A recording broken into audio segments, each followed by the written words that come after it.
El concepto de progreso. Este concepto siempre ha generado bastante confusión en cuanto a su definición, pero Robert Nisbet nos da un concepto bastante acertado, el cual nos dice que la humanidad ha avanzado en el pasado, avanza actualmente y se espera que continúe avanzando en el futuro. Pero ¿qué significa avanzar? La parte espiritual, física y matemática, en contextualizar la idea de progreso, hacemos referencia al avance de conocimientos prácticos que encontramos en el arte y en las ciencias. Pero en la antigüedad encontramos unas ideas de progreso algo diferentes. Por ejemplo, en las civilizaciones antiguas tenían idea de progreso ligada a la espiritualidad. Para la civilización occidental, que podemos decir que estamos trabajando y nos dice que es la historia que consiste con los avances de la humanidad, que siempre ha estado en la lucha por buscar una perfección. Más adelante encontramos la antigüedad clásica y nos damos de cuenta que ellos no tenían fe en el progreso moral y material. Ellos tenían una idea algo irónica sobre el progreso, pero esta idea que ellos tenían sirvió como base para construir el actual concepto que se construyó con las opiniones de pensadores y filósofos. ¿Cómo ha sido la idea de progreso para él? Para él consistía que era una auténtica reforma. Es posible si a todos los hombres de buena voluntad se unen a esta causa. También encontramos a Platón, que para él la idea de progreso se concibe desde el estado de naturaleza paso a paso hasta niveles cada vez más altos de cultura, economía, política. Encontramos a Aristóteles, por último, que para él la razón y la sabiduría conducirán a un continuo progreso con la correspondiente expansión de conocimiento. Para descubrir una parte de su obra se puede dividir en dos periodos, que fue antes y después de Cristo. Pero en otra obra la historia humana aparece dividida quizás por primera vez en tres estados, que se nombró como la ley de tres estados. Al final de la ciudad de Dios, la primera es la era del Padre, la segunda es la era del Hijo y por último se encuentra la era de 1000 años por venir. Batalla de los libros en el siglo XVII, los antiguos contra los modernos. Dos libros de Richard Ford Jones, Ancients and Moderns, y de Hippolyte Rigaud, History de l'Aquarelle, the Science y the Moderns. Son los que más información recopilan de esta controversia. Entonces, para este momento existían opiniones divididas, como que aseguraban que ningún escrito de la modernidad llegaría a ser mejor que la antigüedad clásica, como viene el caso de las canciones, que todos compiten contra las antiguas o las modernas. En fin, en los argumentos a favor y en contra de los modernos y el progreso en Francia, Fontenelle y Perrault tienen una idea muy diferente al respecto. Fontenelle escribió un ensayo en el cual explicaba por qué la modernidad era mejor que la antigüedad, diciendo que no tienen que ver con las capacidades físicas o mentales, debido a que no había ningún decaimiento en este tipo de características. Por lo contrario, era evidente que las condiciones eran las mismas, así que en lo que cambiaban, lo que diferenciaban, era en que cada una de estas épocas se realizaban avances según el legado. Además, también se llegó a decir que los avances de los escritos de las diferentes épocas se pueden relacionar con el ciclo de la vida del ser humano. Así es como se aseguraban el decaimiento de la humanidad a las afirmaciones de Fontenelle. Se le presentaron una contraparte. Estos fueron los argumentos de Georges Sorel. Pero a pesar de los desacuerdos de esta época, la mayoría de los intelectuales, de la gente sabia de ese momento, llegaron a la conclusión de que la modernidad era superior. Ahora, hablando del Turgot y del legado cristiano, es importante mencionar el progreso de Turgot. ¿Por qué? Empezando por decir que fue un estudiante de la teología, el cual habló de la importancia del cristianismo y en el progreso de la humanidad. Además, fue el primero en dar una idea de progreso, a la cual abarcaba arte como la ciencia y la cultura, demás actividades como la que expuso frente al público en un discurso. Más adelante publicó una reseña llamada Historia Universal, la cual por mucho tiempo fue de la gran importancia hasta la llegada de Condorcet con un escrito que realizó durante la Revolución Francesa. A continuación conoceremos las expresiones de progreso que tienen algunos países en el siglo XVIII. En Alemania fue muy conocido Gotthold Ephraim Lessing por obras en las que ha incorporado ideas de la Ilustración con argumentos de la tradición cristiana. También encontramos a Johann Gottfried Herder, quien en su obra Bosquejos de una filosofía de la historia del hombre expone que la humanidad está en un constante proceso evolutivo.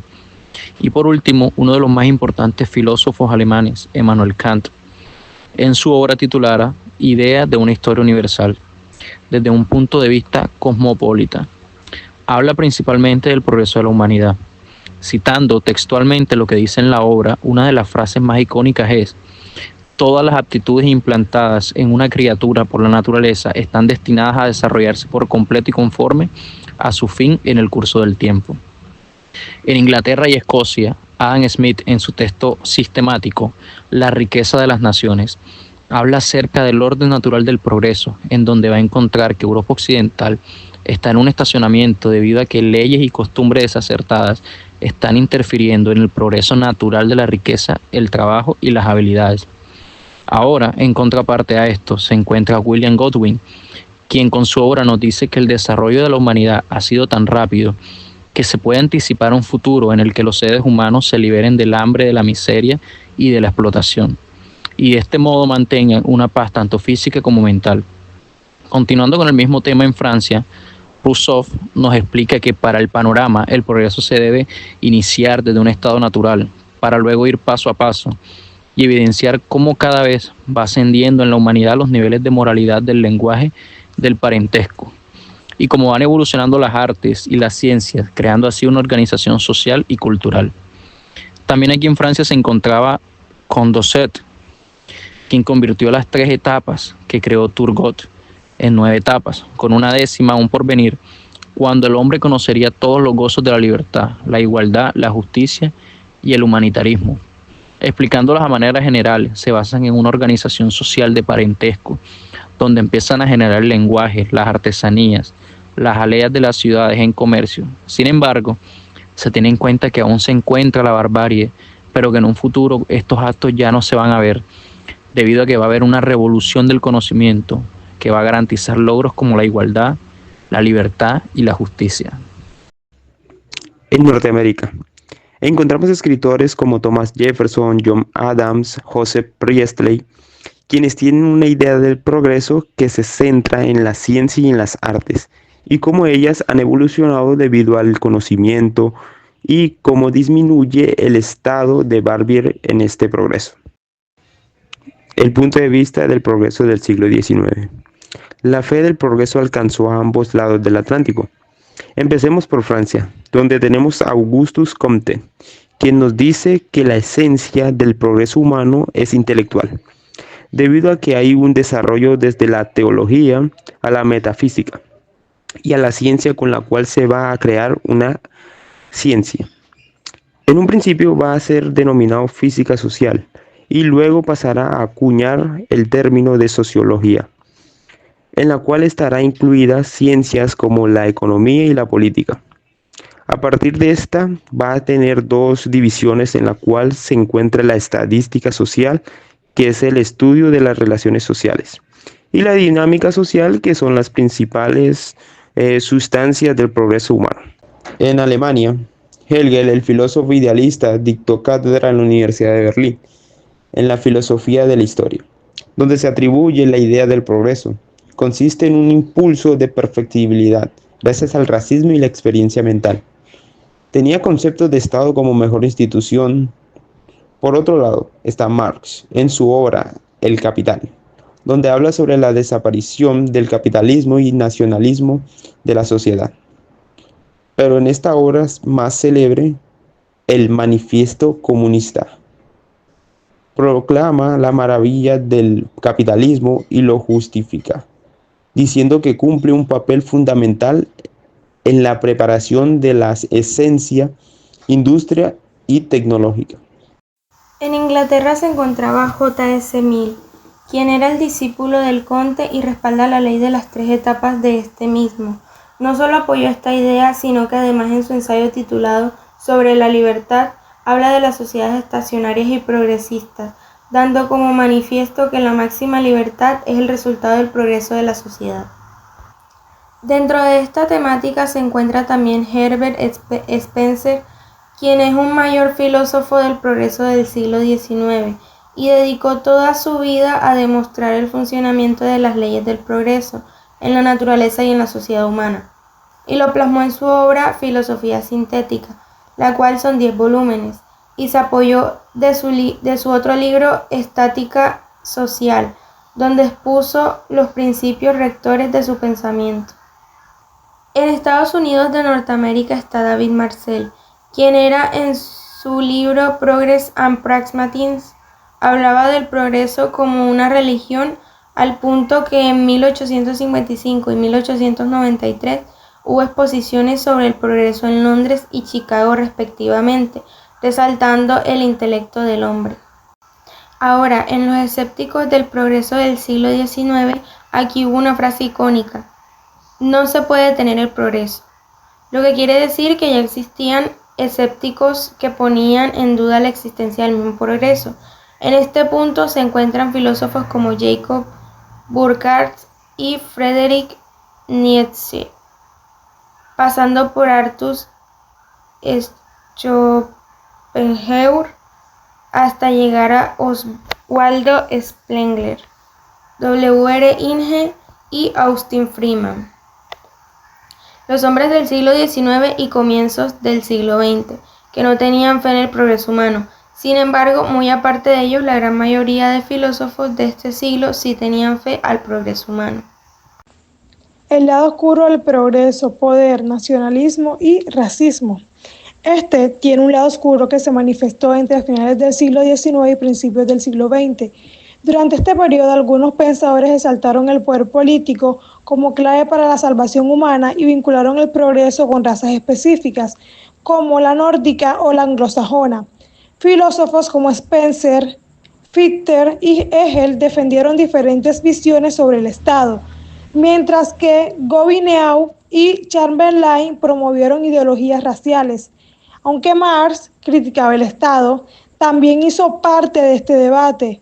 Se puede decir que la idea del progreso ha tenido diversos significados en Occidente, desde el avance en las artes y las ciencias de la antigüedad hasta la búsqueda cristiana de la perfección en la tierra.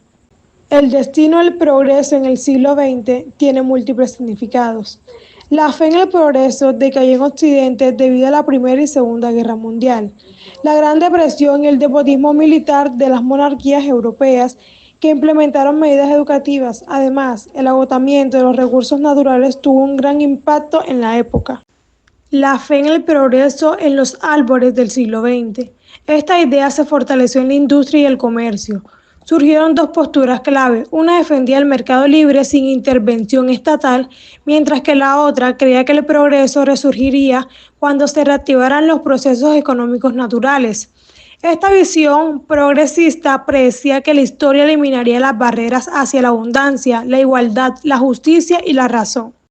El escepticismo actual en torno a la idea de progreso mantuvo su fuerza durante la primera mitad del siglo XX, pero actualmente no puede decirse lo mismo. Acá encontramos 4 parámetros muy importantes, donde el primero nos habla sobre una conclusión difundida entre los intelectuales de que habíamos alcanzado los límites del desarrollo económico.